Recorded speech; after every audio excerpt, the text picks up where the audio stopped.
drop of oil over a teaspoon is a reportable event. So even out of your pickup truck, how oil can drip from your own truck, right? And that's a reportable event. My name is Mike Mauceli, and this is the Energy Show with REI Energy, where we're energizing your investments and maximizing your tax deductions. Today, we're going to be talking about Trump kickstarts Alaska energy. This is a significant opportunity to examine how Trump strategically targets Alaska to bolster American oil and gas dominance. My guest today is Kara Moriarty. Kara is the president and CEO of Alaska's Oil and Gas Association. Great to have you on the show today, Kara. Yeah, nice to see you. There's a lot of exciting things going on around the country now, right? There seems to be a Right. lot of excitement with Trump and moving forward on the oil and gas industry. Yeah, absolutely. Obviously the president started things off right at the beginning, very first day with his executive order on energy dominance. And then I don't know if Texans have noticed, but there was a separate additional EO specifically to Alaska. We have a lot of opportunities both in the oil and gas space, but in other resource spaces like mining and whatnot. So yeah, we have our own. We're special. Don't forget, Alaska's special. We've got our own, and we have our own EO and our own secretarial order as well. So yeah, it's exciting. It's doesn't mean that things are going to happen overnight, but there's just this renewed sense that it's nice to have an administration who believes that there's a future for oil and gas. Does Alaska have a lot of rare earth minerals? We have a lot of rare earth minerals. That's great. We probably have at least, I need to go back and look at that, but we have probably 49 identified rare earth minerals and large quantities of them. The challenge is they're just in like Alaska, just in like the North Slope in a very remote place. So the logistics of getting there can be problematic, but Alaska is rich in resources all over the place. So I would imagine a lot of the environmental work, I guess, is it good now that we have somebody like Lee Zeldin heading up the the Yeah. environmental side of it, so we y'all can get some permits approved?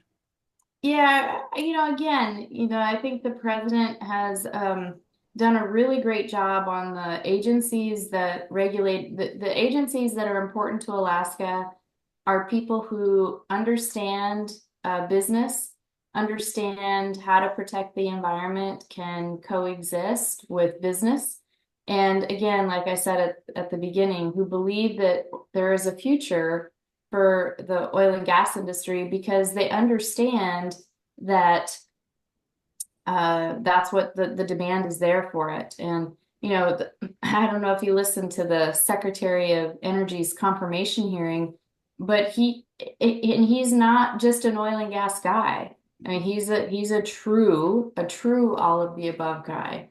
And it's going to take all of it, but we're not going to we're going to live in reality and recognize that the majority of our energy for the world is still going to come from the traditional sources that we have relied on for the last 100 years.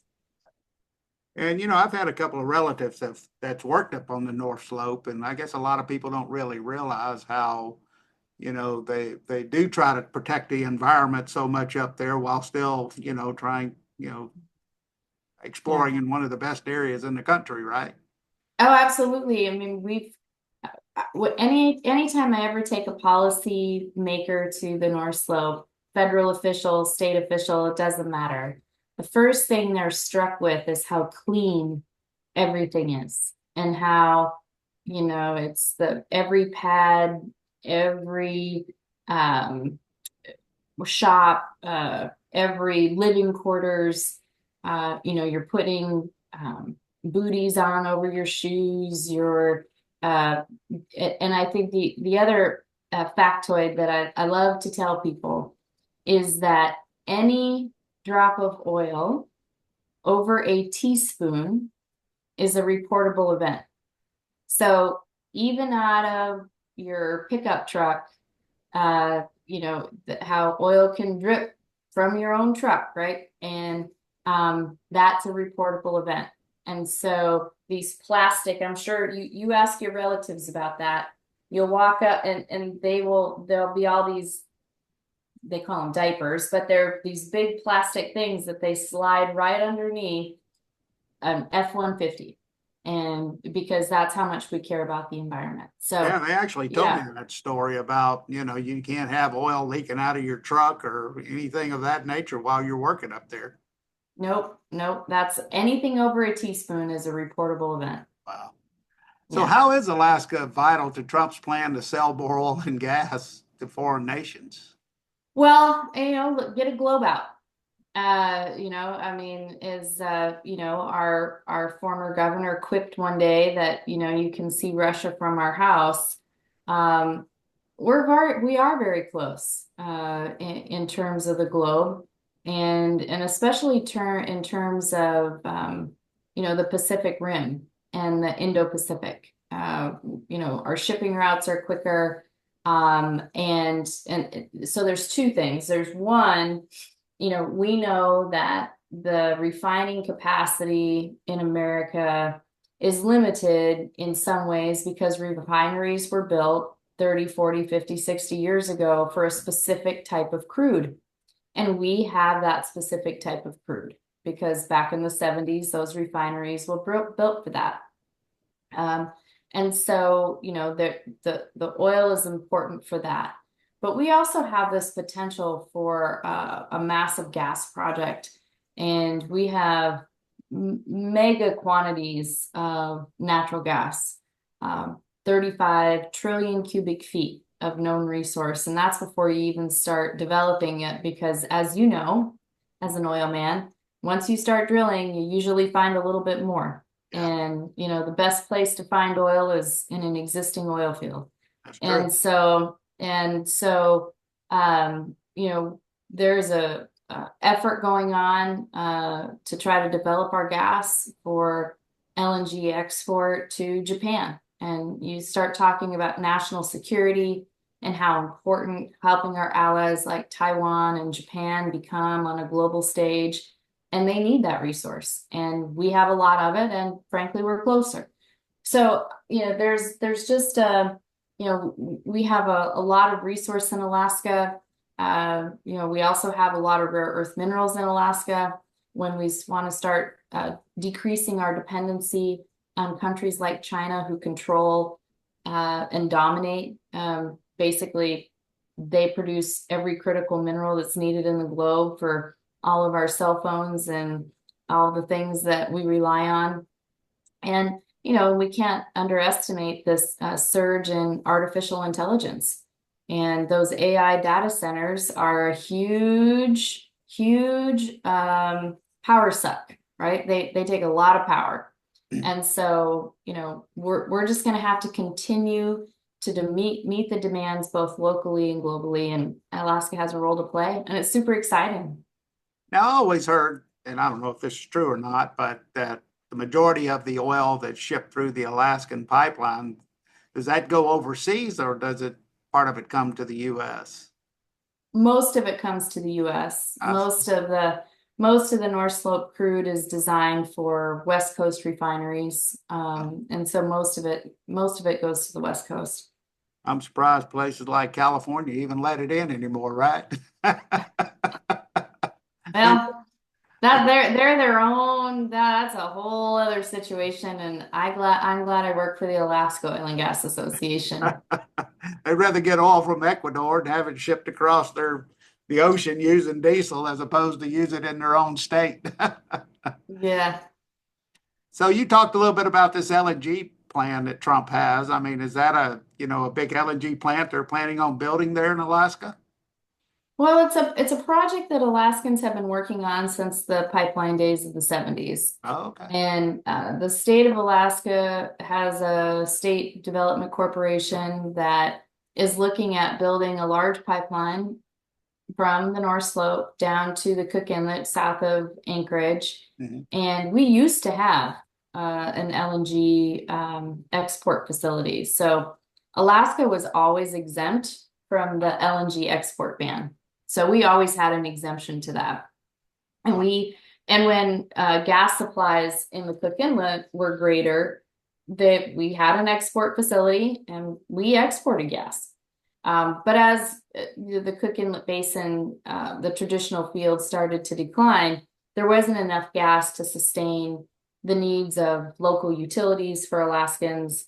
And there was a fertilizer plant, and then there was the LNG export facility. And there just wasn't enough gas to sustain all of that. And so, of course, consumers came first.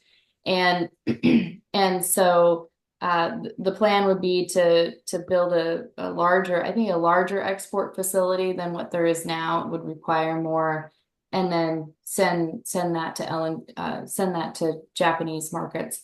There's no deal done yet. It's something that Alaskans have been working on. It's now on the president's radar. There was some press about it after he met with the Japanese Prime Minister earlier in February. So we'll see, because it's a big project. And when I say big, it's a $40 billion project. And so to have a big project like that, you need long-term, secure contracts so that you have a long-term customer. So, you're a business guy. I don't need to explain that to you, but yeah. So we'll see what happens, but there's some people looking at it at the very top of the top. So, we'll see. So is British Petroleum the main operator in Alaska now? Or I know they were at one time. They were. BP was in their heritage company, Ohio, was one of the original companies in Alaska, but BP sold out all of their interests in Alaska in 2020. Oh, okay. And so our largest producer now is ConocoPhillips. Okay. Our second largest producer is a Texas company named Hilcorp. Oh, so yeah. Jeff Hildebrand came to Alaska a dozen years ago and purchased some aging assets in the Cook Inlet. And they were offshore assets. And then he bought all of BP's assets on the North Slope in 2020.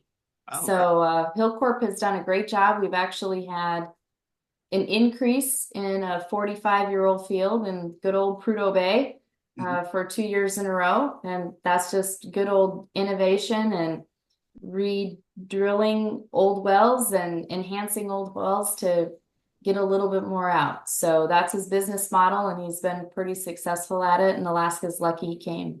Yeah, Hilcorp's a good company. I mean, they've been around. I guess they started in South Louisiana and then, of course, went offshore there, and they've been very successful. So that's great. Yeah. So it's fun. Oh, go ahead. Oh, I was just going to say it's fun. And then we have traditional companies like ConocoPhillips and ExxonMobil. We have strong independents like Hilcorp. And then we have a new company to Alaska called Santos, which is an Australian company. And they are developing a pretty large field in between, if I had a map of the North Slope, in between the Kaparic field and the Alpine field. There's this unit that they purchased from the state, or they're leasing from the state. And so they're on track to have production maybe by the end of this year, but definitely by mid 2026. And that's a 60,000 barrel a day field. And so, when you do the math and our production's at 480, that's a significant increase. Yeah. And then ConocoPhillips is really looking at the National Petroleum Reserve. They've sanctioned the first phase of the Willow project, and when that gets online and fully developed, that could be up to 120,000 barrels a day. So, I mean, we have these two big projects happening simultaneously. If you talk to your relatives, the folks that they worked for, the contractors some of them will say they haven't been this busy since the 70s pipeline era. So, yeah, it's really exciting. That's fantastic. And yeah. So it's fun to talk about the good stuff. Yeah, I'm sure there's a lot of red tape that goes along with it, right? Especially in Alaska. Well, and that's why elections have consequences and elections matter. And, the president came in and signed the executive orders, and that's awesome. And now the work begins to make sure that it's codified by Congress so that it's legally durable. And we can't just rely on an executive order. It sets the direction. Amen. But you can't just rely on that. And so, working on in reconciliation as they work on guaranteed lease sales. I mean, as you know, in the Biden administration, it was the first year in 75 years that there wasn't an offshore lease sale in this country. Yeah. And so partnering with those organizations that are working on codifying that in Congress, as well as some very specific Alaska items. Well, the Biden administration approved the Willow Project in the National Petroleum Reserve. He also, shortly thereafter, set a set of regulations that would make it virtually impossible to do anything else. And so now we've got to get that MPRA rule, regulation rule repealed by Congress, and make sure we have guaranteed lease sales in all federal areas of Alaska. So anyway, it's there's no people ask me if I'm busy, and yep, I'm busy because as the federal government owns 60% of Alaska, they're a very important partner. And right now, the federal government really wants to help us. That was my next question. How much land does the federal government own in Alaska? But I guess just over 60%. Wow, that's amazing. Yeah, it's a lot. Yeah, I do agree with you. I mean, Trump's now talking about restarting that Keystone pipeline, and it's just been a ping pong match going back and forth between the Democrats and the Republicans, and Trump especially. And so it really needs to be codified in Congress for companies to go out there and commit billions of dollars to build these types of facilities. Yeah, we can't. I mean, it's the whipsaw in policy from one end to the other provides no stability. Yeah. And that's going to be what is going to continue to make America great is stability, a stable regulatory, fiscal environment, investment environment, climate environment, so that companies have the confidence that they know the rules of the game, and we're rule followers. Tell us the rules and we'll follow them. But don't come in and change the rules after a project's been started. That's really hard on a business. Yeah, I've always said that the people hurt in the end is the taxpayer, right? Because you get one administration come in with one set of, governing principles, and then you have the Republicans come back, and all of a sudden everything is undone. I mean, just look at the amount of money that we've spent on this green energy, and now it's all going to have to be undone. And so all of that money is going to be wasted, and which it should be. I mean, because obviously it doesn't supply enough energy. Maybe solar in the future will, but just to go back and forth, I mean, the taxpayer in the end is the person that gets hurt. Right. Absolutely. So how did the people in Alaska embrace it? I mean, I know at one point in time, the population, they got some kind of stipends from the amount of oil that was produced in the state. I mean, are they pro oil and gas in Alaska, the majority of the population? We have a large majority of the population who understand that the oil and gas industry is important for our economy. I mean,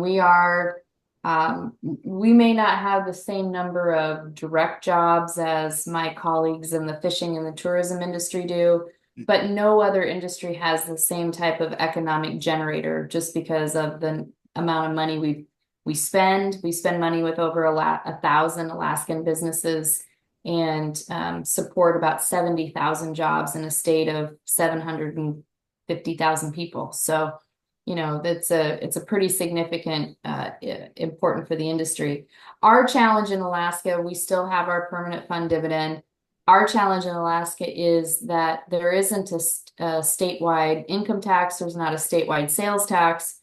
And when you rely solely on one industry, whenever prices are high, Alaskans think they should get a little bit more. And when prices are low, the state's really struggling to meet the needs of the state, and then they want to come after us again. So, the vast majority of Alaskans understand that we're important for the economy.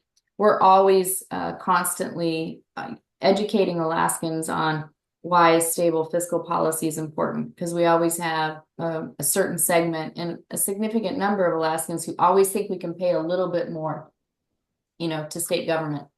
I And so wanted to that's our kind of, challenge here locally. yeah, I wanted to kind of get your thoughts on, what you think is a good price for oil and gas, obviously, because I talk to a lot of people and, as far as that, and most of the people in the industry, I mean, they like prices where they are, obviously. I mean, to drill these types of horizontal wells that we drill in the lower 48, they're expensive to drill and the lease cost is expensive. So we really need that, $70 a barrel or somewhere around there to make, so everybody can make money. But, when Trump Sure. comes in and says, oh, we're going to cut the price in half, I don't know. In my opinion, that's not really realistic, as far as doing that, because I think, a lot of the equity people, they want to make a return on their money. And the industry likes $70 oil. So I think there's going to be a push and pull. I didn't know what Alaska has to have, I mean, I know y'all want as much as you can, but have to have to make their wells work. Well, of course, that's company by company, and I don't, representing the industry, and we don't talk about price internally. I can tell you the aggregate number from the state, and I have to go back and look now. But our cost, our break-even cost is higher than the lower 48, just because our wells are even more expensive to drill in Alaska. It's remote, it's challenging. And so, I never speculate on price. I can just say that our costs are always higher here. And so that's why where, in the lower 48, you have wells that, you have the ability to drill more wells to get constant kind of return. And we have to have massive plays because it's so expensive on the front end. So for example, that 60,000 barrel a day field that I told you is under product or in development right now and about to be in production, that's a $4 to $5 billion project. Wow. Yeah. So, our companies have to evaluate price over a much longer period for return on investment. And so I think it's different company by company. We just know that, there's only one guarantee: prices are going to go up and prices are going to go down. And how companies plan and stomach that volatility is something I'm always a little bit amazed at. Yeah. Well, I tell you what, in my opinion, as long as the price doesn't go above $100 a barrel, I think most of the public is happy. It comes to the point when you have to fill your SUV up and it costs you over $120 to fill it up, then people start really, pushing back a lot. But I think prices are good where they're at. And I know a lot of people that I talk to in the industry feel the same way. So hopefully, it'll continue where everybody can make money as far as. Right. Well, it's at $70, people are investing in Alaska. I can say that. Yeah. Well, anyway, it was great having you on the show again, Kara. And I'd love thank to you have very you back much. in the future because I always, I like Alaska and I always want to know, what's going on up there. Yeah, well, come on up. All right. Well, you have a great day now. Thank you very much. Awesome. Thank you. This podcast is a presentation of Rich Dad Media Network.